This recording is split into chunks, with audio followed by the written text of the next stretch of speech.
gentileza, no Evangelho de Lucas, capítulo de número 24 e o versículo de número 13.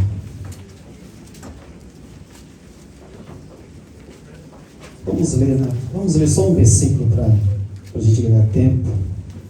Só o 21. Quando vocês encontram aí, eu quero agradecer a Deus por mais esta grande oportunidade de poder estar aqui nesta noite para pregar esta palavra conforme a vontade do Senhor. Agradecer a confiança dos nossos pastores. Deus continue abençoando as nossas vidas poderosamente. Todos os demais companheiros, obreiros aqui, a tribuna e toda a igreja. Deus continue abençoando vocês. Santo é o nome do Senhor. Evangelho de Lucas, capítulo de número 24, nós vamos ler um versículo só, o 21. E trabalharemos aqui neste tema, nesta noite. Confesso para vocês que hoje estava um pouquinho mais preocupado para pregar. Pergunte por quê? Por quê? Santo é o nome do Senhor. Porque Deus tinha me mostrado aqui, eu tentando ministrar uma palavra, e a igreja não recebia. Era eu mesmo pregando, e a igreja não recebia. Mas o que é isso? Era Deus falando comigo. O problema estava na igreja? Pelo que eu entendi, não. Eu precisava ter cuidado. Aí a gente fica com mais cuidado ainda. Está escrito assim: e nós esperávamos que fosse ele que remisse Israel. Mas agora, com tudo isso, é já hoje o terceiro dia desde que essas coisas aconteceram. Pode assentar, pode ficar à vontade. Deus poderoso.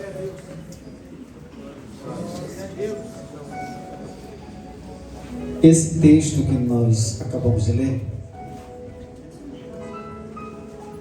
claro, é a narrativa ali, é a história dos dois discípulos no caminho de Emaús.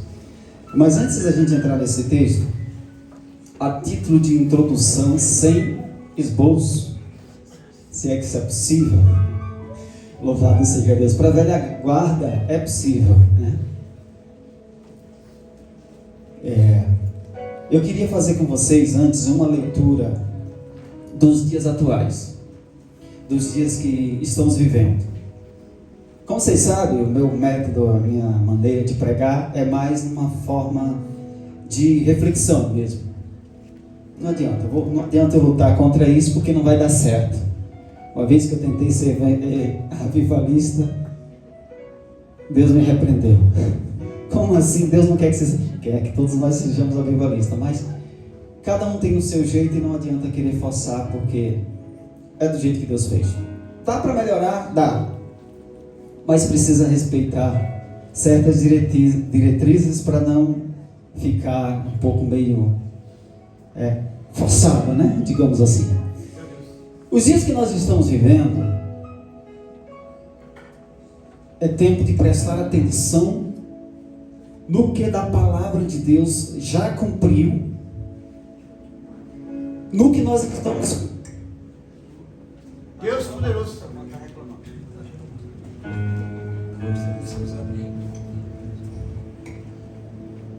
Prestar atenção em tudo que está acontecendo, no que já se cumpriu, no que está se cumprindo e no que está no porvir muito próximo. No início da minha fé, da caminhada, eu escutei muitas pregações sobre a vinda de Jesus. Este foi o assunto que me trouxe para Cristo.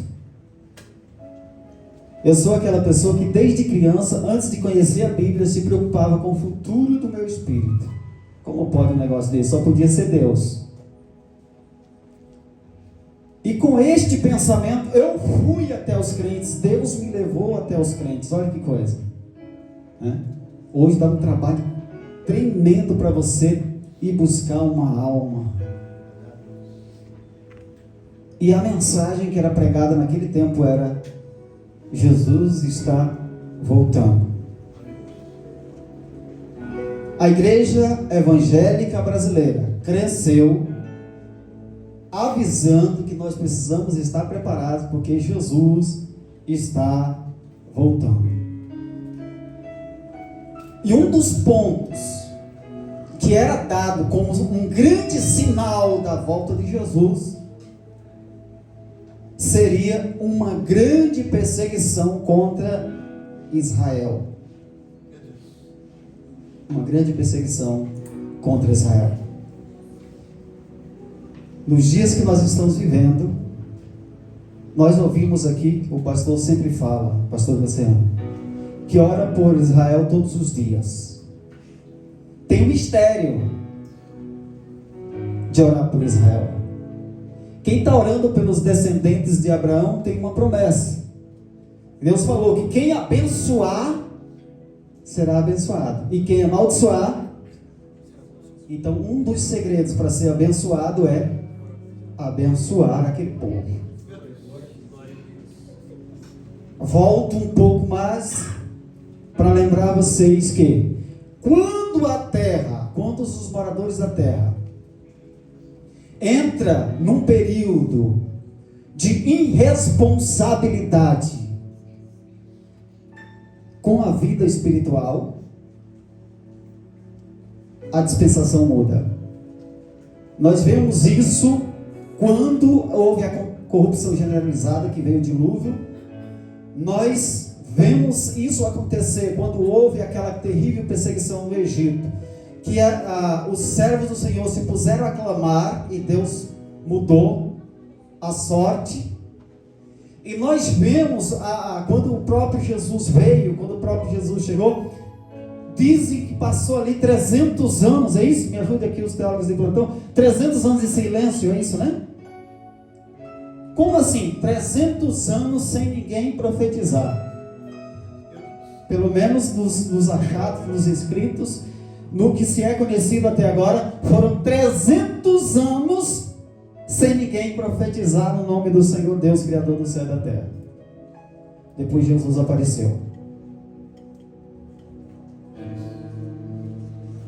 E está acontecendo hoje.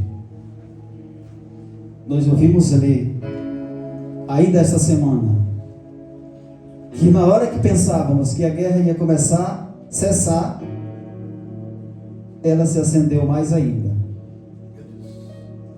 Disse o governante de Israel: pela nossa sobrevivência, precisamos destruir as fábricas de bomba do nosso adversário. Tem algo espiritual acontecendo aí, igreja. Tem algo especial. E por que eu escolhi exatamente esse versículo? Versículo de número 21. Olha o que a indagação. E nós esperávamos que fosse ele que remisse Israel. Volto um pouco atrás aqui na história, tá? Deus poderoso. Agora já para valer. O que acontece, irmãos? Jesus, quando chegou, começou o seu ministério, ele aplicou a Bíblia Sagrada, os profetas, os salmos e a lei. Ele ensinou. Ele não inventou nada diferente do que ali já estava anunciado. Desde o Gênesis, com a queda do homem, veio a promessa da restauração. E essa restauração seria possível através de um grande sacrifício. Por certo, quem deveria ser sacrificado? O sangue que deveria ser derramado pelos meus pecados era o meu. O sangue que deveria ter sido derramado pelos teus pecados era o teu. Porém, nós já estávamos contaminados, e este sangue contaminado já não era mais agradável a Deus. Precisava ser um sangue puro. E todo aquele povo, que são o povo da promessa, o povo de Israel, desde então estava esperando o Messias. O Messias chegou. Nasceu num lugar humilde, cresceu, esperou o tempo exato para começar o seu ministério. Quando ele começa seu ministério, começa também as perseguições. E para complicar, não complicar Jesus, nem complicar o reino, mas para complicar o povo de Israel, que eram os observadores da lei e dos profetas, que eram os que examinavam, que eram os que ensinavam, que eram os que estavam esperando o Cristo, o Messias vir, não receberam. Era a promessa, veio para eles e eles não receberam. Mas isso não impediu o ministério de Cristo. O que Cristo fez? Cumpriu toda a vontade do Pai. Para cumprir a vontade do Pai, ele chama para si discípulos, alunos. Ele passa por eles e diz: segue-me. Eu acho esse método evangelístico de Cristo, né, um tanto quanto diferenciado, porque ele passava por alguém e dizia: segue-me, e a pessoa se levantava e seguia. Outros que estavam pescando, né, ele largaram as redes ali, pelo menos dois, né, largaram a rede e seguiram Jesus. Estavam sendo chamados não só para a salvação, mas eles estavam sendo chamados para o ministério. O chamado para a salvação, ele é universal, mas aquilo que eu chamo de chamado específico é o chamado para o ministério. E para entrar no ministério, não é só ser chamado e ir direto para o ministério. Tem um processo. Qual foi o processo? Caminhar com Jesus. Veio os discípulos caminhar com Jesus. Para quê? Para aprender como é que Jesus fazia.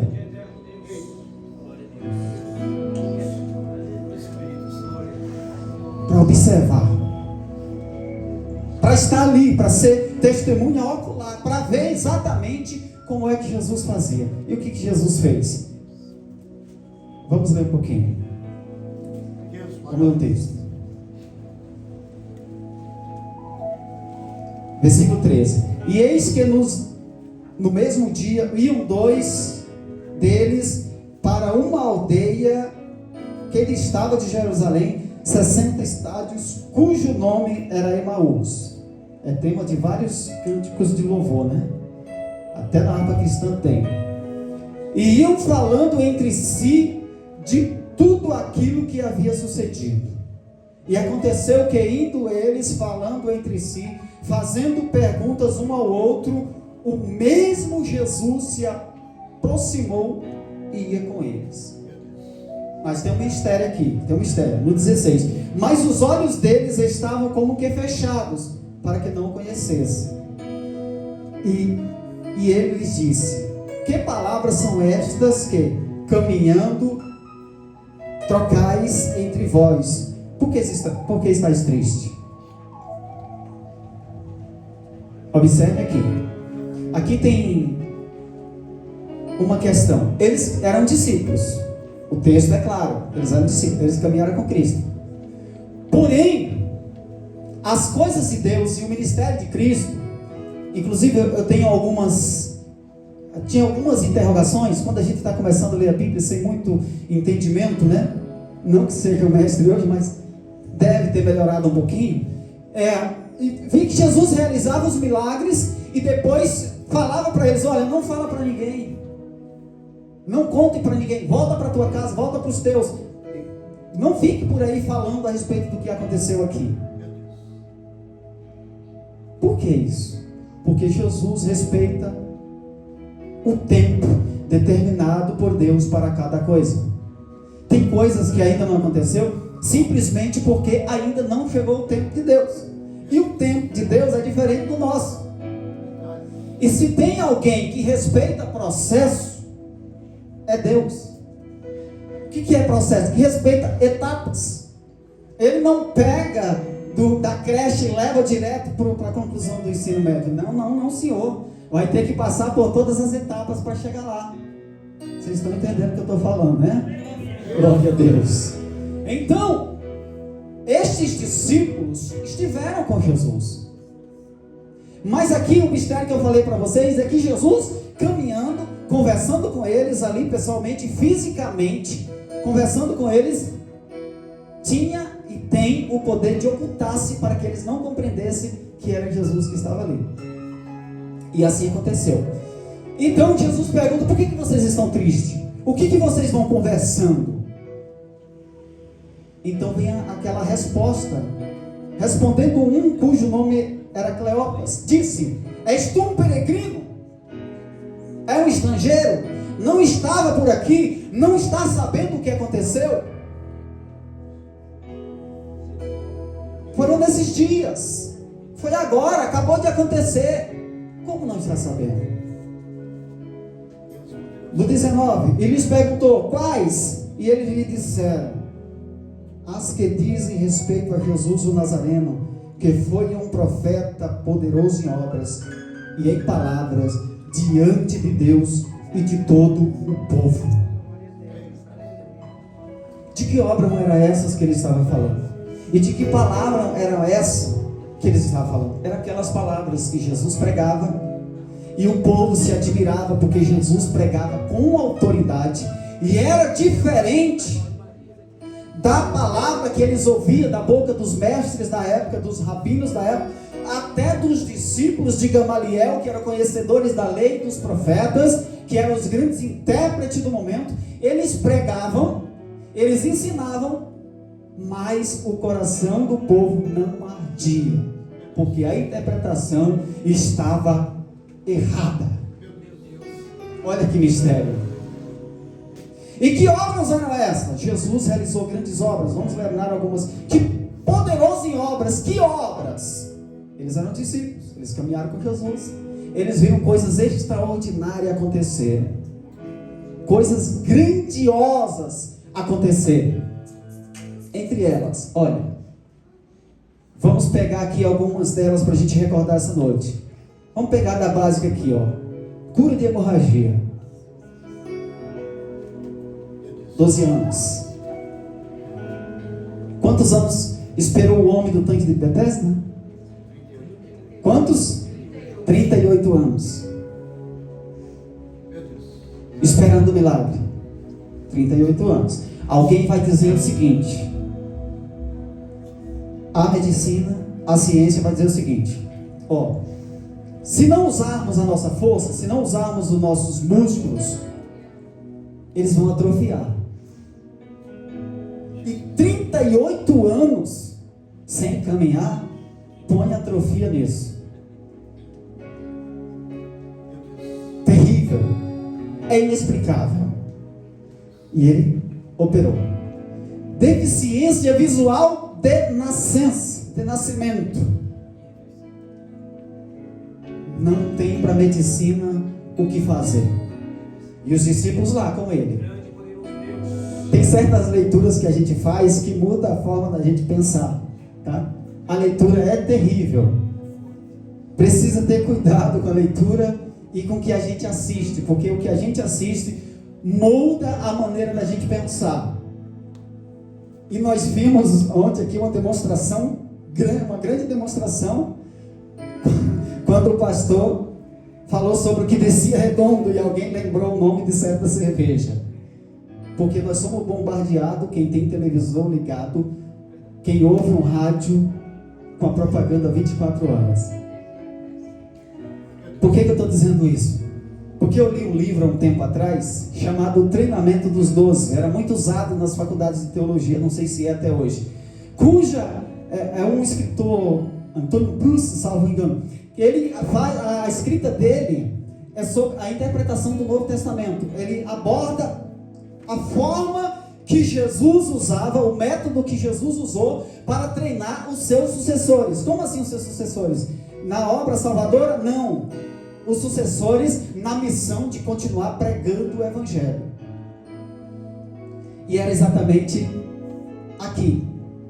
Os discípulos caminhando com ele e sendo treinado. Como é que ele trabalhava? Como é que ele fazia? Quem vinha até ele? Ele não perguntava de que nação era. Ele não perguntava de que religião era. Que tipo de costumes carregava. Mas ele atendia. Certo tempo ele até resistia para estimular que a pessoa demonstrasse a sua fé, para ele poder usar aquela fé como ensino para os ouvintes que estavam em volta. Jesus não perdia uma oportunidade.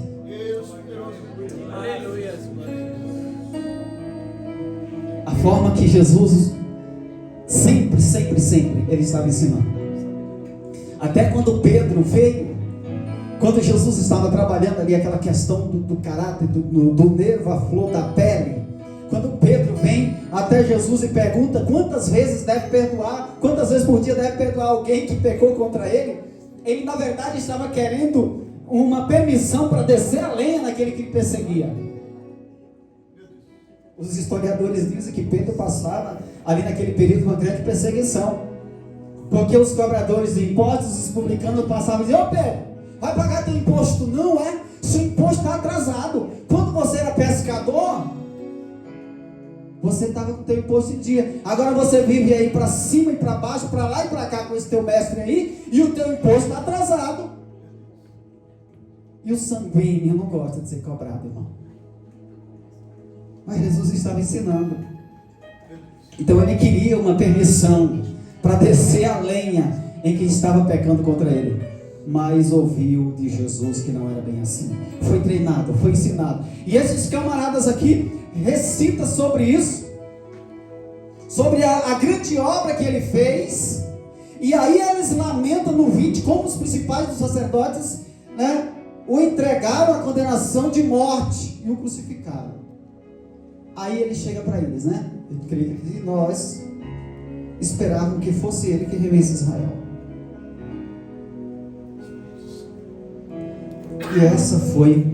E este foi o grande desapontamento do povo de Israel, que até hoje estão esperando o Messias vir. Se você conversar com um judeu ortodoxo, você vai ver que eles estão hoje se preparando para a chegada do Messias. Pelos estudos teológicos, nós acreditamos que este Messias que eles acreditarão vai ser o anticristo. Vai ser o falso Messias. Porque o primeiro já veio e eles rejeitaram. Há entre nós, entre os grandes teólogos, inclusive no Brasil, aqueles que acreditam que o anticristo já está entre nós, só ainda não se manifestou. E há em Israel a expectativa para a chegada e os preparatórios para o receber. Isso significa que Jesus está voltando. Santo é o nome do Senhor. Este foi o grande desapontamento. Por quê? Idealiza-se um Cristo que chegaria montado no seu cavalo, como está lá no Apocalipse, vencendo, né? Para vencer, digamos assim. Ele vai chegar, vai exterminar todos os nossos inimigos, vai estabelecer o seu reino aqui, e agora nós seremos a nação mais poderosa, que dominaremos todo o mundo, e acabou. Só que Jesus vem para mostrar para eles que eles ainda precisavam se achegar a Deus, porque eles estavam embriagados de religião, de tradição e de costumes, mas com seus corações distantes do que é a vontade de Deus.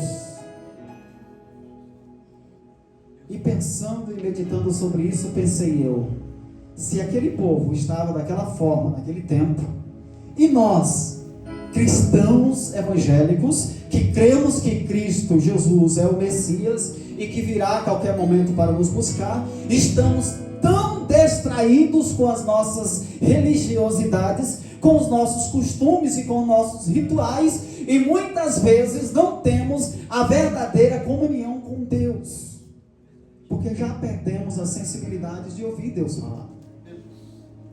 É comum se ouvir um cristão de muitos anos de igreja perguntando: mas como é que Deus fala? Meu Deus, isso me dá agonia.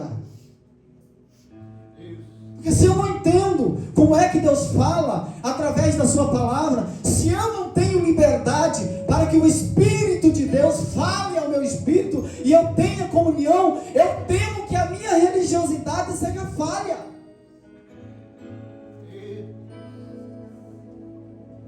Isso é perigoso. E o Senhor está falando entre nós. A alerta que Deus tem cobrado é para que nós tenhamos cuidado com como que nós temos utilizado o nosso tempo.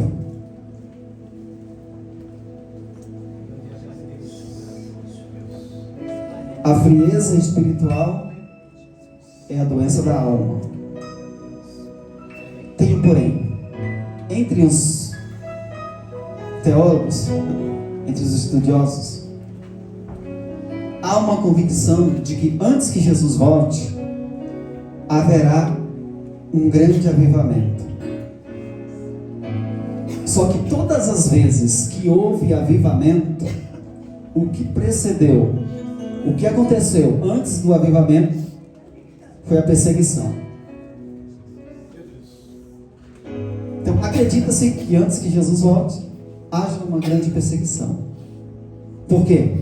Porque crente em tempo de perseguição recorre ao Senhor. Israel vai chorar, é certo, vai gritar, vai clamar pela misericórdia de Deus. Clamou no Egito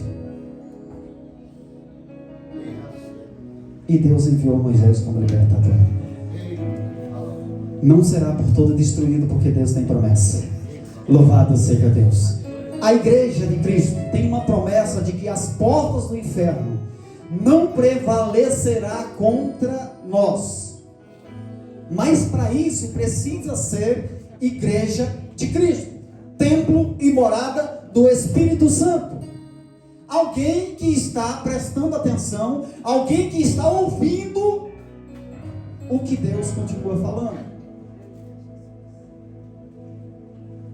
Por esta semana, muito ficou na minha cabeça: se hoje ouvir a voz de Deus, não endureçais os vossos corações. Deus tem procurado falar. Deus tem coisas grandes para fazer. Deus tem muita coisa ainda para fazer. E quem vai fazer são aqueles que aceitaram o chamado para o ministério. Porém, há uma coisa chamada complexo de inferioridade, que a pessoa olha para dentro de si mesmo e fala: eu não sou capaz. É impossível. Deixa eu falar uma coisa para você. Você que pensava assim. No mundo espiritual é diferente. Não é pelas nossas forças.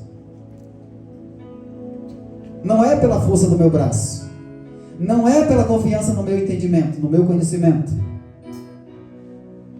É pela confiança no nome do Pai, do Filho e do Espírito Santo. E que aquele que é poderoso em obra, ele não vai cessar. E ele sim pode usar. O que ele precisa? Um coração contrito e voltado para ele. Coração sincero e voltado para ele. Alguém que se disponibiliza. Quanto é difícil, tem orado: Senhor, mas qual é o método que temos que usar? Por que as almas não estão chegando? Não estão se rendendo?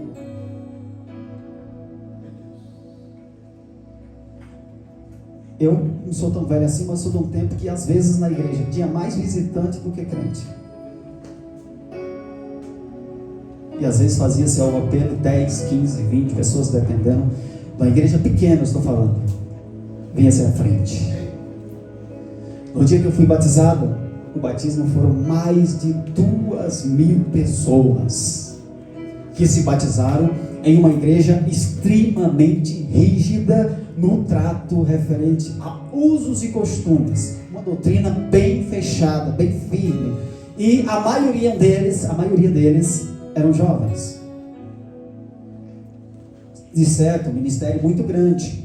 Mas é coisa rara de se ver esses grandes apanhados. Porém, os que já estão aqui, nós que já conhecemos a palavra, sabemos que precisa frutificar. Fique atento e vamos pensar sobre isso. Louvado seja Deus. O texto é grande, não dá tempo a gente ir em todos, né? No versículo 30.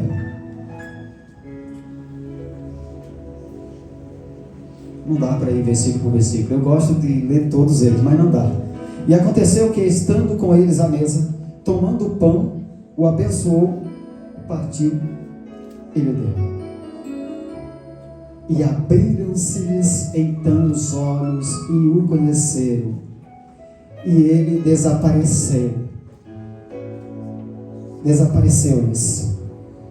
32. E disseram-lhe um para o outro: porventura não ardia em nós o nosso coração, quando pelo caminho nos falava e quando nos abria as Escrituras?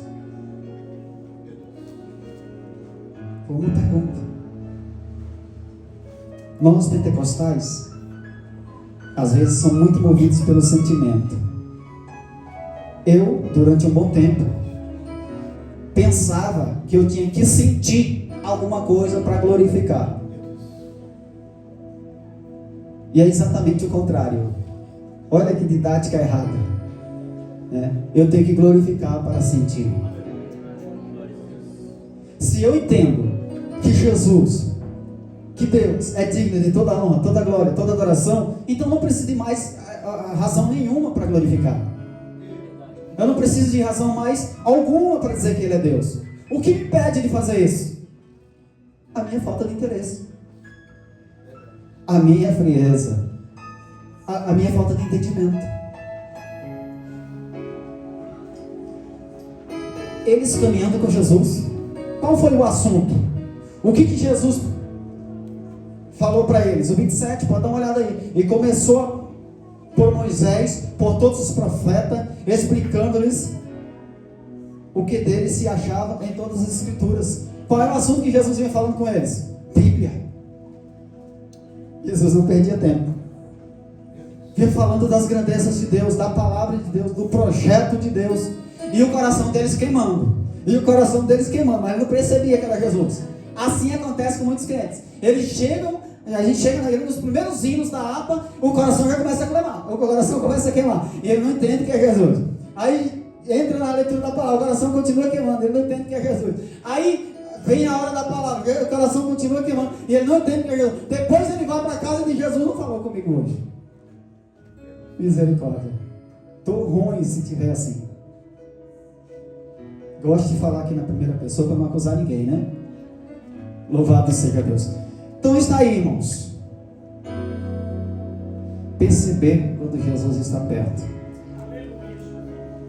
Ou melhor, é preocupante se o crente perceber que Jesus não está dentro, através do seu Espírito. O problema deles foi que eles viram o seu mestre, que realizou tantos milagres, tantas maravilhas, tantos sinais, tantas curas, ressurreição de mortos. Diz: agora chegou o libertador, ele vai estabelecer o seu reino e acabou, vai concluir, nós seremos colocados numa posição de honra. Aí de repente prenderam, crucificaram, morreu e foi sepultado. Tudo isso ele já tinha falado. Cumpriu-se o que estava na lei e nos profetas. Mas os olhos deles estavam fechados. Não conseguiam entender. A mente não conseguia alcançar. Jesus estava morto, mas aquele já era o terceiro dia. Já era o dia que ele falou que seria ressuscitado. João 20 já tinha acontecido. Já tinham procurado ele no sepulcro e ele já não estava mais. Já estava ali caminhando com eles. Mas eles não tinham entendimento para isso. Depois disso seguiu as instruções. E depois disso houve a reunião. E depois disso houve a assunção. Jesus sobe ao céu. Mas sobe deixando a promessa de que da mesma forma que subiu, voltará. E Jesus voltará em breve. E Jesus voltará em breve. E Jesus voltará em breve. Neste mundo não temos contentamento pleno. A nossa alegria que mais se aproxima daquele dia é quando nós aqui sentimos a presença de Deus. Ainda que sofrendo com as nossas limitações, estamos dotados com a capacidade pelo Espírito de Deus e a comunhão do Espírito de Deus com o nosso Espírito, de sentirmos a presença de Deus e de caminharmos pela fé, sermos movidos por Deus e sentirmos esse gozo, esse contentamento celestial que entra na nossa alma e nos livra das agonias que este mundo, que este sistema caído tenta impor sobre nós. Podemos sentir já um pouco do que será lá na eternidade. Zele por isso e continue firme, continue resistente. Se não está sentindo esta comunhão com o Espírito de Deus, corra para o joelho, corra para a comunhão. Se tem alguma coisa que você acha que não está bem, que precisa consertar, conserte hoje, agora. Fuja da frieza espiritual, não seja frio nem morno. E assim agradeço a oportunidade, em nome do Senhor